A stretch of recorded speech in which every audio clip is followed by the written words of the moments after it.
شكرا يا ربي شكرا هديت قلبي شكرا نورت دربي شكرا شكرا يا ربي شكرا يا ربي شكرا هديت قلبي شكرا نورت دربي شكرا شكرا. السلام عليكم ورحمة الله وبركاته. أعوذ بالله من الشيطان الرجيم. بسم الله الرحمن الرحيم. الحمد لله رب العالمين. اللهم صل على سيدنا محمد وعلى آل سيدنا مولانا محمد. رب اشرح لي صدري ويسر لي أمري واحلل عقدة من لساني يفقهوا قولي. أعوذ بكلمات الله التامة من كل شيطان وهامة ومن كل عين لامة.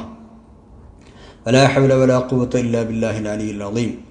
ബഹുമാനരായ സഹോദര സഹോദരിമാരെ, നമ്മൾ സൂറത്തുൽ മുദ്ദസിറിലെ 44-ാമത്തെ ആയത്താണ് പഠിച്ചുകൊണ്ടിരിക്കുന്നത്. ബിസ്മില്ലാഹിർ റഹ്മാനിർ റഹീം.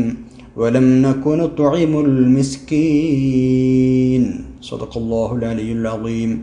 ഞങ്ങൾ പാവങ്ങൾക്ക് ഭക്ഷണം കൊടുക്കുകയും ചെയ്തിരുന്നില്ല. നരകത്തിലേക്ക് പോകാനുള്ള കാരണമായി നരകക്കാർ തന്നെ പറയുന്ന രണ്ട് വാചകങ്ങൾ: ഞങ്ങൾ നിസ്കരിച്ചിരുന്നില്ല, ഖാലു ലം നകു മിനൽ മുസല്ലീന വലം നകു നുത്ഇമുൽ മിസ്കീൻ. മിസ്കീന്മാരായ ആളുകൾക്ക് ഭക്ഷണം കൊടുക്കുകയും ചെയ്തിരുന്നില്ല. ഈ 44-ാമത്തെ ആയത്താണ് നമ്മൾ ചർച്ച ചെയ്തുകൊണ്ടിരിക്കുന്നത്. മിസ്കീന്മാരായ ആളുകൾക്ക് ഭക്ഷണം കൊടുക്കുക എന്നതും ആളുകളുടെ മനസ്സിൽ എന്തെങ്കിലും നിലക്കുള്ള സന്തോഷങ്ങൾ കടത്തിക്കൂട്ടുക എന്നതും അള്ളാഹുവിന് ഏറ്റവും ഇഷ്ടമുള്ള അമലാണ് എന്നാണ് നമ്മൾ പറഞ്ഞത്. പ്രത്യേകിച്ച് ഭക്ഷണം കൊടുക്കുക, അതിന് പ്രേരിപ്പിക്കുക. പരിശുദ്ധ ഖുർആനിൽ വേറെ പല സ്ഥലത്തും മിസ്കീന്മാർക്ക് ഭക്ഷണം കൊടുക്കാൻ പ്രേരിപ്പിക്കാത്ത ആളായിരുന്നു എന്ന് പറഞ്ഞിട്ടുണ്ട്. അതൊരു മോശമായ സ്വഭാവമായിട്ടാണ് അള്ളാഹു തആല അവതരിപ്പിച്ചത്. ഭക്ഷണം കൊടുക്കുക എന്നല്ല അവിടെ പറഞ്ഞത്, ഭക്ഷണം കൊടുക്കാൻ പ്രേരിപ്പിക്കുക പോലും ചെയ്യാത്ത ആളുകൾ. അത് രണ്ടും സൽക്കർമ്മമാണ് എന്നാണ് പറഞ്ഞതിൻ്റെ അർത്ഥം. പ്രേരിപ്പിക്കണം, നമ്മളത് രണ്ട് ഏർപ്പാടുകൾ ചെയ്തു കൊടുക്കണം. ഒരു പാവപ്പെട്ട ഒരാളിങ്ങനെ ഉണ്ടെന്ന് അറിഞ്ഞാൽ അയാളെ സഹായിക്കാനുള്ള പ്രേരണകൾ, സഹായങ്ങൾ, അത് ഫ്ലക്സായിട്ടും ഷെയറായിട്ടും ഫ്ലയറായിട്ടും എങ്ങനെയൊക്കെ നമുക്ക് ചെയ്യാൻ കഴിയും അതൊക്കെ നമ്മൾ ചെയ്യണം. അതാണ് പ്രേരിപ്പിക്കുക എന്ന് പറഞ്ഞാൽ. പ്രത്യേകിച്ച് കുടിവെള്ളത്തിനുള്ള ഏർപ്പാട് ചെയ്യുന്നത് വലിയ പുണ്യമുള്ള കാര്യം എന്നാണ്. വെള്ളം കുടിക്കാനുള്ള ഏർപ്പാട് സുബ്ഹാനല്ലാഹ്. ലൈസ സദഖത്തൻ അഅ്ളമ അജ്റൻ മിൻ മാഇൻ. അങ്ങനെ ഹദീസ് കാണാം. വെള്ളത്തെക്കാളും വലിയൊരു സദഖ കൊടുക്കാനില്ല എന്ന്. അങ്ങനെ കുടിവെള്ളത്തിൻ്റെ ലഭ്യത അല്ലെങ്കിൽ അതിൻ്റെ ഒരു ദൗർലഭ്യം അനുഭവിക്കുന്ന എത്രയോ നാടുകളുണ്ട്, എത്രയോ ആളുകളുണ്ട്. അപ്പോൾ അത്തരം ഏരിയകളിലൊക്കെ ഒരു കിണർ കുഴിച്ചു കൊടുക്കുക, അല്ലെങ്കിൽ ഒരു കുഴൽ കിണർ കുഴിച്ചു കൊടുക്കുക, അല്ലെങ്കിൽ സംവിധാനം ഒരു ടാപ്പ് വെച്ച് കൊടുക്കുക, ഇതൊക്കെ ഇങ്ങനെയൊക്കെ. പ്രത്യേകിച്ച് ഈ മരണപ്പെട്ടു പോയ ആളുകളുടെ പേരിലൊക്കെ അങ്ങനെ ഒന്നും ഉണ്ടാക്കി കൊടുത്താൽ അത് ജാരിയായ സ്വതക്കയായി നിലനിൽക്കും എന്നാണ്. നമ്മുടെ പ്രത്യേകിച്ച് ഉമ്മമാർക്ക് മരണപ്പെട്ടാൽ അവർക്ക് വേണ്ടിയിട്ടൊരു വെള്ളമില്ലാത്തൊരു നാട്ടിൽ വെള്ളം ഉണ്ടാക്കി കൊടുക്കുക. വലം നകു നുത്ഇമുൽ മിസ്കീൻ. മിസ്കീന്മാർക്ക് ഭക്ഷണം കൊടുത്തിരുന്നില്ല. പ്രത്യേകിച്ച് നമ്മളെ ചുറ്റുവട്ടത്തിലുള്ള ആളുകളെ നമ്മൾ നന്നായി ശ്രദ്ധിക്കുക. കുറേ അപ്പുറത്തേക്ക് പോകുന്നതിന് പകരം പോകണ്ടെന്നല്ല, നമ്മുടെ ചുറ്റുവട്ടം ആദ്യം നോക്കുക. അയൽവക്കക്കാരാണെങ്കിൽ, അതുതന്നെ കുടുംബക്കാരാണെങ്കിൽ പ്രത്യേകിച്ച് അവരെ പരിഗണിക്കുക. അല്ലേ, നബി സല്ലല്ലാഹു അലൈഹി വസല്ലം തങ്ങൾ എപ്പോഴും ഇത്തരം വിഷയങ്ങളൊക്കെ വളരെ ശ്രദ്ധയോടെ നമ്മളോട് ചെയ്യണമെന്ന് പറഞ്ഞിട്ടുണ്ട്. കറി വെക്കണ സമയത്ത് കറിയിൽ വെള്ളം കൂട്ടണമെന്ന് പറഞ്ഞിട്ടുണ്ട്, കഷ്ണം കൂട്ടണമെന്ന് പറഞ്ഞിട്ടില്ല. അങ്ങനെ പറഞ്ഞാൽ പല ആളുകൾക്കും ബുദ്ധിമുട്ടാവില്ല, അതൊന്നും കഴിയാത്ത ആളുകളുണ്ടാവില്ല. അപ്പോൾ നിങ്ങൾ കുറച്ച് വെള്ളം കൂട്ടിക്കോളീൻ. യാ അബൂദർ, അല്ലേ, അബൂദർ റളിയല്ലാഹു അൻഹു വിളിച്ചിട്ട് പറയാണ്, ഇദാ തബഖ്ത മറഖതൻ ഫഅക്സിർ മാഅഹാ വതആഹദ ജീറാനക്. കറി വെക്കുകയാണെങ്കിലേ ഫഅക്സിർ മാഅഹാ, അതിൽ കുറച്ച് വെള്ളം കൂട്ടിക്കള കേട്ടോ. എന്നിട്ട് വതആഹദ ജീറാനക്, അയൽവാസികളെ പരിഗണിക്കുകയും ചെയ്യണം. ഇമാം മുസ്ലിം തങ്ങൾ കുറിച്ചത് ഹദീസാണ്. വെള്ളം കൂട്ടാനാണ്. എന്തൊരു സൂക്ഷ്മത, അല്ലേ, എത്ര കറക്റ്റായിട്ടാണ് അല്ലെങ്കിൽ എത്ര ആപ്റ്റായിട്ടാണ് തിരുനബി സല്ലല്ലാഹു അലൈഹി വസല്ലം തങ്ങൾ പറയുന്നത്. കഷ്ണം കൂട്ടാൻ പറഞ്ഞാൽ എല്ലാവർക്കും പറ്റിക്കൊള്ളുന്നുണ്ടോ? യാ റബ്ബ്, എന്തൊക്കെ നിർദ്ദേശങ്ങളാണ് നമുക്ക് തന്നത് നമ്മുടെ ഹബീബായ നബി സല്ലല്ലാഹു അലൈഹി വസല്ലം. നമ്മൾ മുസ്ലിങ്ങളാണെന്ന് പറഞ്ഞിട്ട് നടക്കുക. ഈ നിർദ്ദേശങ്ങളൊക്കെ കൃത്യമായി പാലിച്ച് മുന്നോട്ട് പോവുകയാണെങ്കിൽ എന്തൊരു റാഹത്തായിരിക്കും സമൂഹത്തിൽ, അല്ലേ, നമ്മുടെ സമൂഹത്തിലുണ്ടാവുന്നത്. പാവങ്ങളായ ആളുകൾക്ക് ഭക്ഷണം കൊടുക്കുന്നത് എന്നെ തീറ്റിക്കുന്നത് പോലെയാണ് എന്നാണ് അള്ളാഹു തആല പറഞ്ഞത്. ഒരു നീണ്ട ഹദീസാണത്. സുബ്ഹാനല്ലാഹ്. അള്ളാഹു തആല മനുഷ്യനെ വിളിച്ചിട്ട് പറയുകയാണ്, അല്ല മനുഷ്യ, ഞാൻ രോഗിയായപ്പോൾ നിന്നെ അവിടെ കണ്ടില്ലല്ലോ, നീ എന്തേ എന്നെ സന്ദർശിക്കാൻ വരാതിരുന്നത്? അയാൾ ചോദിക്കും, പടച്ചോനെ, ഞാൻ എങ്ങനെ നിന്നെ സന്ദർശിക്കുന്നത്? അന്ത റബ്ബുൽ ആലമീൻ, നീ റബ്ബുൽ ആലമീൻ, നിനക്ക് രോഗം ഉണ്ടാവുമോ? നിന്നെ സന്ദർശിക്കാൻ വരാൻ പറ്റുമോ? അപ്പോൾ അള്ളാഹു തആല പറയാണ്, അല്ല ചങ്ങായിയെ, അമാ അലിംത അന്ന അബ്ദി ഫുലാനൻ മരിള ഫലം തഉദുഹു, എൻ്റെ ഇന്ന ഒരു അടിമ അസുഖബാധിതനാണ് എന്ന് നീ അറിഞ്ഞിരുന്നില്ലേ? എന്നിട്ട് ജോനെ പോയി കണ്ടോ? അമാ അലിംത അന്നക ലൗ ഉത്തഹു ലവജതനി ഇൻദഹു, നീ എങ്ങാനും അവനെ സന്ദർശിക്കുകയാണെങ്കിൽ എന്നെ അവൻ്റെ അടുത്ത് നിനക്ക് കാണാമായിരുന്നു, ഞാൻ അവിടെ ഉണ്ടായിരുന്നു, നീ അവിടെ വന്നില്ല. സുബ്ഹാനല്ലാഹ്. എന്നിട്ട് അല്ലാഹു തആല രണ്ടാമതായി ചോദിക്കുകയാണ്, ഇമാം മുസ്ലിം തങ്ങൾ റിപ്പോർട്ട് ചെയ്ത ഖുദ്സിയ ഹദീസാണ്, ചോദിക്കുകയാണ് അമാ അലിംത അന്നഹു ഇസ്തതഅമക അബ്ദി ഫുലാനുൻ, അല്ല അല്ലാഹു തആല ചോദിക്കുന്നു അയ ഇബ്ന ആദം ഇസ്തതഅംതുക ഫലം തുതഇംനി, ഞാൻ നിന്നോട് ഭക്ഷണം ചോദിച്ചു, നീ എനിക്ക് ഭക്ഷണം തന്നില്ലല്ലോ, എന്തേ തരായിരുന്നത്? അപ്പോൾ ഇയാൾ പറയും, പഠിച്ചോനെ ഞാൻ നിനക്ക് ഭക്ഷണം തരുവാ, അൻത റബ്ബുൽ ആലമീൻ. അല്ലാഹു തആല പറഞ്ഞു അമാ അലിംത അന്നഹു ഇസ്തതഅമക അബ്ദി ഫുലാനുൻ ഫലം തുതഇംഹു, ഒരാൾ നിന്നോട് ഭക്ഷണം ചോദിച്ചപ്പോൾ നിങ്ങൾക്ക് ഭക്ഷണം കൊടുത്തോ? അമാ അലിംത അന്നക ലൗ അത്അംതഹു ലവജദത ദാലിക അൻദി, നീ അവന് ഭക്ഷണം കൊടുക്കുകയാണെങ്കിൽ ആ ഭക്ഷണം കൊടുത്ത ആ സംഗതി ഇവിടെ ഇപ്പോൾ എൻ്റെ അടുക്കൽ നീ കണ്ടെത്തുമായിരുന്നു, അതിൻ്റെ പ്രതിഫലം നിനക്ക് ലഭിക്കുമായിരുന്നു, നീ എന്താ ചെയ്യായിരുന്നത്? അപ്പോൾ മിസ്കിന്മാർക്ക് ഭക്ഷണം കൊടുക്കുന്നത് അള്ളാഹുവിന് കൊടുക്കുന്നത് പോലെയാണ് എന്നർത്ഥം, റബ്ബിനെ തീറ്റിക്കുന്നത് പോലെയാണ്. സുബ്ഹാനല്ലാഹ്. ഭക്ഷണം കൊടുക്കുക എന്നത് വളരെ പ്രധാനമുള്ള വിഷയമാണ്. അതുകൊണ്ടാണ് പല സംഗതികൾക്കും കഫാറത്തായി പ്രായശ്ചിത്തമായി പരിശുദ്ധ ദീൻ ഈ ഒരു ഏർപ്പാട് നിശ്ചയിച്ചത്. മിക്ക തെറ്റുകൾക്കും പ്രായശ്ചിത്തമായി നിശ്ചയിച്ചത് ഭക്ഷണം കൊടുക്കലാണ്. അത്രയും പ്രാധാന്യമുള്ളത് കൊണ്ടാണ്. 10 പേർക്ക് 10 മിസ്കീന്മാർക്ക് അല്ലേ, അല്ലെ 60 മിസ്കീന്മാർക്ക് അല്ലേ അടിമമോചനത്തിന് കഴിയില്ലെങ്കിൽ ഇങ്ങനെയൊക്കെ കണ്ടോ അല്ലാഹു തആല പിന്നെ വെച്ചു. ഭക്ഷണം കൊടുക്കുക എന്നത് കഫാറത്തായി തെറ്റുകൾ പൊറുക്കാനുള്ള പ്രായശ്ചിത്തമായി വെച്ചു.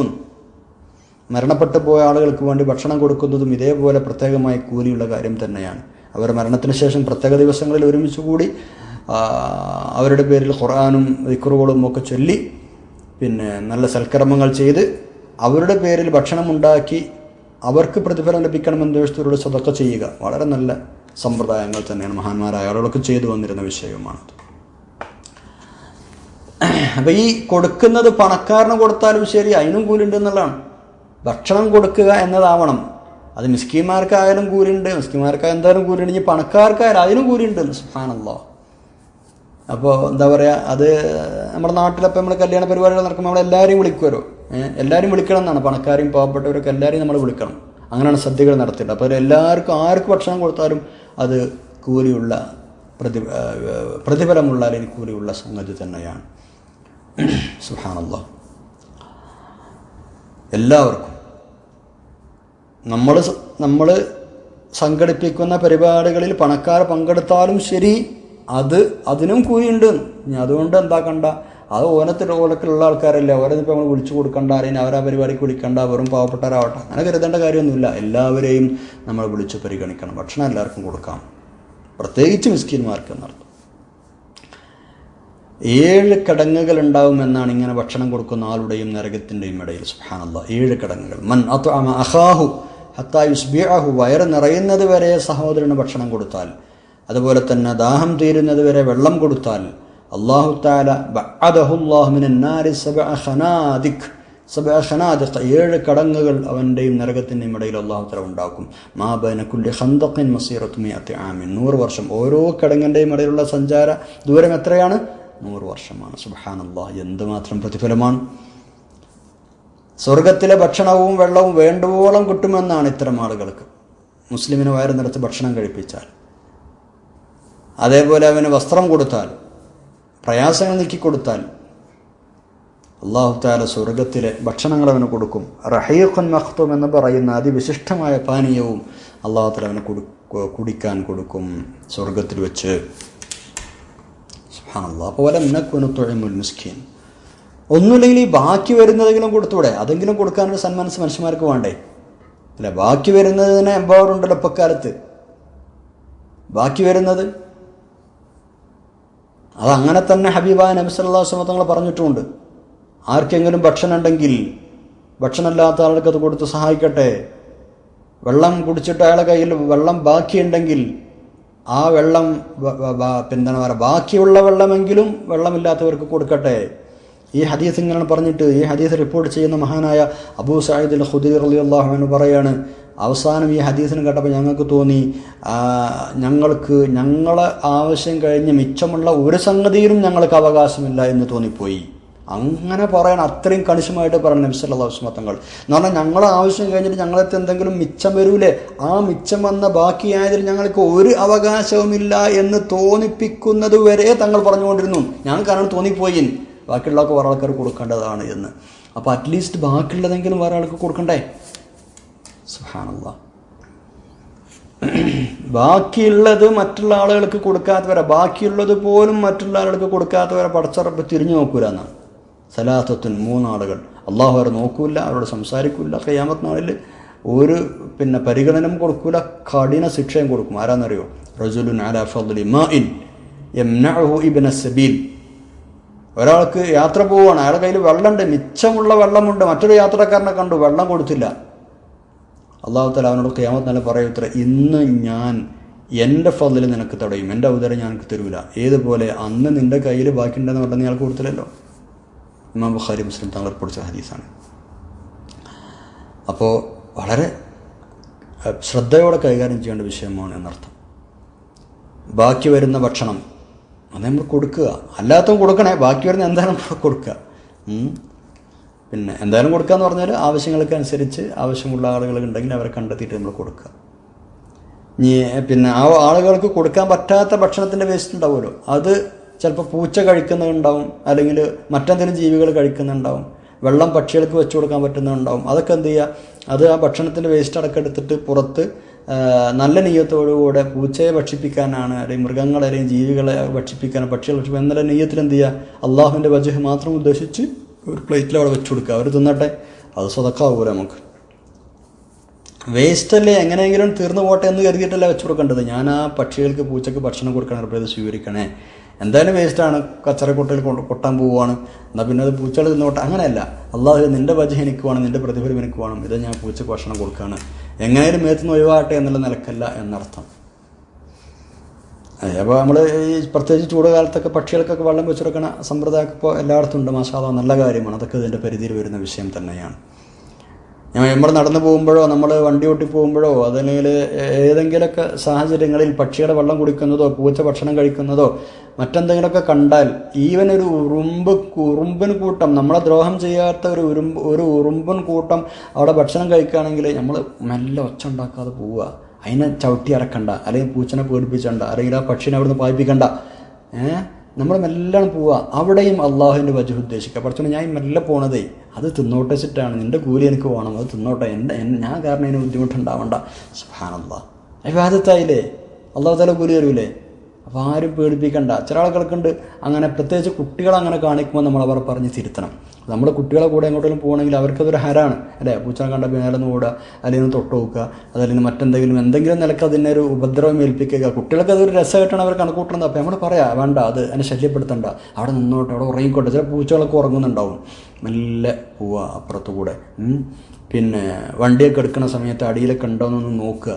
അപ്പോൾ അത് ചിലപ്പോൾ ഉറങ്ങായിരിക്കും, ശബ്ദം കേട്ട ഒരുവിധമൊക്കെ എണീക്കും. ഈവൻ എന്തെങ്കിലും ഒരു പിന്നെ അത്യാപൽ ഘട്ടങ്ങളിൽ അങ്ങനെ ഉണ്ടെങ്കിൽ നമ്മൾ ശ്രദ്ധിച്ചിട്ട് അവരെ ഒരു ബുദ്ധിമുട്ട് ഏൽപ്പിക്കാതെ പരമാവധി ശ്രമിക്കുക എന്നർത്ഥം.